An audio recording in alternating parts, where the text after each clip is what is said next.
Hello, आप लोगों को मालूम है कि हम लोग रेलवे के लिए जो ग्रुप डी का एग्ज़ाम होने वाला है, उसके प्रैक्टिस सेट को चालू कर रहे हैं। यह प्रैक्टिस सेट नंबर 5 है और यह गुरुत्वाकर्षण के चैप्टर पर आधारित है। पहले ही प्रैक्टिस सेट नंबर 4 में हम लोग गुरुत्वाकर्षण के कुछ प्रश्न हल कर लिए हैं और यह क्या है, आगे के 10-15 प्रश्न हैं। आपकी स्क्रीन पर कुछ प्रश्न दिख रहे हैं। जैसा मैं हमेशा कहता हूँ, कॉम्पिटिटिव एग्ज़ाम के लिए सबसे ज़्यादा महत्वपूर्ण क्या है कि समय। अगर आपके पास समय है, तो आप लोग इसको देखिए। अगर ये सारे प्रश्न आपको हल कर पा रहे हैं आसानी से, तो आप निश्चित रूप से यह वीडियो यहीं पे मत देखना बंद कीजिए और जो समय बचता है उसे किसी अन्य सब्जेक्ट्स में लगाइए, क्योंकि कंपटीशन बहुत ही हार्ड होने वाला है इस बार। तो और जिसके पास रिवीजन के ऑप्शन हैं और नहीं जानता है, तो हम थोड़ा-थोड़ा कॉन्सेप्ट के साथ-साथ और हम लोग रिवीजन भी कर लेंगे और पूरा कॉन्सेप्ट भी क्लियर हो जाएगा। तो आइए चलते हैं, जिसमें पहला प्रश्न है आपका क्वेश्चन नंबर 1, निरंतर गुरुत्वाकर्षण का चिन्ह है खाली स्थान। तो आप लोग जानते हैं कि F बराबर जी m1 m2 by r square. यह क्या है?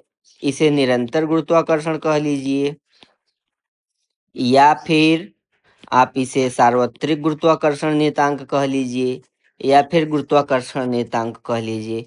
उस केस में आपको जी ऑप्शन के साथ जाना है। तो यह ऑप्शन क्लियर हो गया। यह क्या है? यह गुरुत्वीय त्वरण है, ना कि गुरुत्वाकर्षण नियतांक या फिर निरंतर गुरुत्वाकर्षण है। तो ध्यान दीजिएगा कि यह जो स्मॉल जी है, यह गुरुत्वीय त्वरण है और इसका मान क्या होता है? 9.8 मीटर पर सेकंड स्क्वायर। फिर जो दूसरा प्रश्न है, उसी के आधार पर है। एफ बराबर G capital M small M by D square. सूत्र में जी को क्या कहते हैं? भाई हमने क्या जान लिया है? गुरुत्वाकर्षण नियतांक। गुरुत्व के कारण त्वरण को स्मॉल जी कहते हैं। गुरुत्वीय बल क्या होता है कि जो गुरुत्वाकर्षण के कारण जो बल लगता है उसे गुरुत्वीय बल कहते हैं, एफ। अधिक ऊंचाई को एच कहते हैं, तो इसका कोई मतलब है नहीं। फिर तीसरा प्रश्न आप देखिए, निम्नलिखित में से क्या गुरुत्वाकर्षण के सार्वत्रिक नियम से संबंधित नहीं है?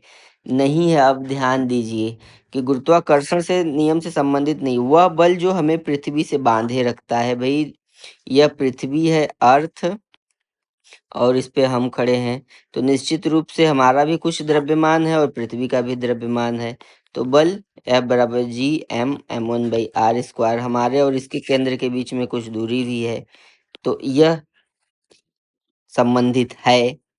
पृथ्वी के चारों ओर चंद्रमा की गति। हम लोग जानते हैं कि जब भी दो बल होते हैं उनके बीच में कुछ दूरी होती है, तो क्या है कि उनके बीच में आकर्षण बल लगता है, गुरुत्वाकर्षण बल। तो यह भी संबंधित है। चंद्रमा और सूर्य के कारण ज्वार का आना। जब सूर्य और चंद्रमा के बीच ज्वार आते हैं पृथ्वी पर, तो क्या है कि इसमें भी आकर्षण बल लगता है, चंद्रमा और सूर्य का। तो यह भी है। चंद्रमा के चारों ओर पृथ्वी की गति। आप ध्यान से अगर थोड़ा सा भी भूगोल जानते हैं, तो आप सुने होंगे कि पृथ्वी के चारों ओर चंद्रमा चक्कर लगाता है। चंद्रमा मतलब मून, पृथ्वी मतलब अर्थ। पृथ्वी के चारों ओर चंद्रमा चक्कर लगाता है। अब यहाँ कह रहा है कि पृथ्वी चंद्रमा का चक्कर लगाती है। इसका मतलब कि यही ऑप्शन संबंधित नहीं है, तो इसका सही ऑप्शन डी होगा। फिर आगे हम बात करें अगले प्रश्न को, सार्वत्रिक गुरुत्वाकर्षण नियतांक जी की खोज किसने की थी? खाली स्थान किसने की थी? अब ध्यान दीजिएगा कि आइजक न्यूटन ने गुरुत्वाकर्षण बल की खोज की थी। गुरुत्वाकर्षण बल। और हेनरी कैवेंडिश ने गुरुत्वाकर्षण नियतांक की खोज की थी। तो इसका सी ऑप्शन करेक्ट है। फिर अगर हम अगले प्रश्न की बात करें, तो निम्न में से कौन सा कथन गलत है? ध्यान दीजिएगा, गलत है। कई बार लड़के सही वाला टिक करके चले आते हैं जल्दी जल्दी में। तो प्रश्न को एक बार पढ़ना है, अच्छे से पढ़ना है। उसके बाद अगर नहीं समझ में आता तो फिर से पढ़ना है। ऐसा नहीं कि प्रश्न को एक बार पढ़ लिया तो नहीं पढ़ना है। इस केस में आपको दिक्कत हो सकती है। तो चलिए प्रश्न को पढ़ते हैं कि कौन सा कथन गलत है। वस्तु का भार ध्रुवों पर अधिकतम और विषुवत रेखा पर न्यूनतम होता है।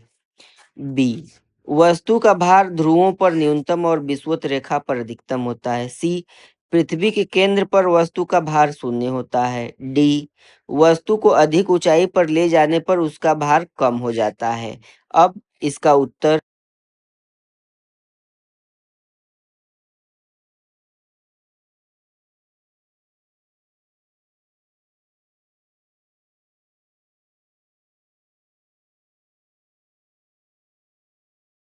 फिर पांचवा।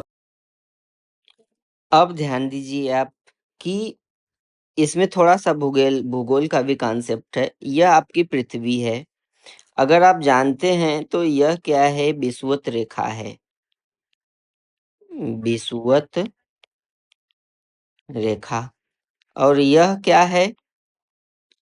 ध्रुव है। यह नॉर्थ है, यह साउथ है।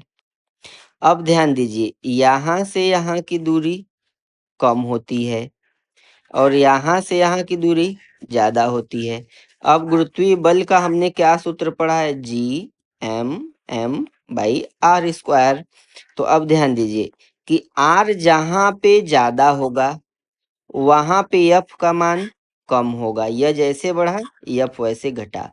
तो यहाँ पे r का मान कम है क्योंकि यह दूरी ही तो है। अगर कोई वस्तु यहाँ पे रखी है, ऐसे समझिए, अगर कोई वस्तु यहाँ पे रखी है, अगर कोई वस्तु यहाँ पे है और इसके इसके बीच की दूरी आपकी कम है। अगर कोई वस्तु यहाँ पे है तो इसके इसके बीच की दूरी ज़्यादा है। तो जिसमें r ज़्यादा होगा उसमें F का मान कम होगा। अब विषुवत रेखा यह है, तो ध्रुवों का मान देखिए, विषुवत रेखा पर न्यूनतम सही है, ध्रुवों पर अधिकतम सही है। वस्तु का भार ध्रुवों पर न्यूनतम तथा विषुवत रेखा पर अधिकतम होता है, यह गलत है। क्यों? क्योंकि दूरी अधिक है तो भाई उसका भार कम होगा। अब पृथ्वी के केंद्र पर वस्तु का भार शून्य होता है। हाँ, क्यों? क्योंकि r का मान पृथ्वी के केंद्र पर 0 होगा। r का मान पृथ्वी, जैसे यहीं कोई पिंड रख दिया जाए और यहीं पृथ्वी का केंद्र है तो उसके बीच की दूरी क्या है? एकदम r बराबर 0 हो जाएगी, तो भार शून्य होगा। वस्तुओं को अधिक ऊंचाई पर ले जाने पर उसका भार कम हो जाता है। क्यों कम हो जाता है? अब मान लीजिए यह यहाँ पे है, अब इसको यहाँ पे लेते आइए या फिर यहाँ पे लेते आइए, तो इसके बीच की r की दूरी क्या है? और ज़्यादा बढ़ जाएगी कि नहीं? तो जब बढ़ेगी तो यह मान कम होगा। तो इसका सही ऑप्शन क्या है? बी। फिर अगला प्रश्न देखिए, पृथ्वी वस्तुओं को अपनी ओर आकर्षित करती है, खाली स्थान के कारण होता है। केंद्राभिसारी बल, गुरुत्वाकर्षण बल सही ऑप्शन है इसका, लेकिन बाकी बलों को हम समझ लें। केंद्राभिसारी बल, केंद्रापसारी बल। अब जो केंद्राभिसारी बल केंद्र से बाहर की तरफ लग रहा है और केंद्रापसारी बल मतलब जो केंद्र की तरफ लग रहा है, ऐसा कुछ भी नहीं है। चुंबकीय बल, यहाँ जहाँ पे विद्युत का प्रवाह होता है वहाँ पे चुंबकीय बल काम करता है, विद्युत चुंबकीय बल। तो अब इसका ऑप्शन ए सही है। फिर अगला प्रश्न भी उसी से रिलेटेड है। देखिए कितनी बार है, 7/12 को शिफ्ट 3 में यह प्रश्न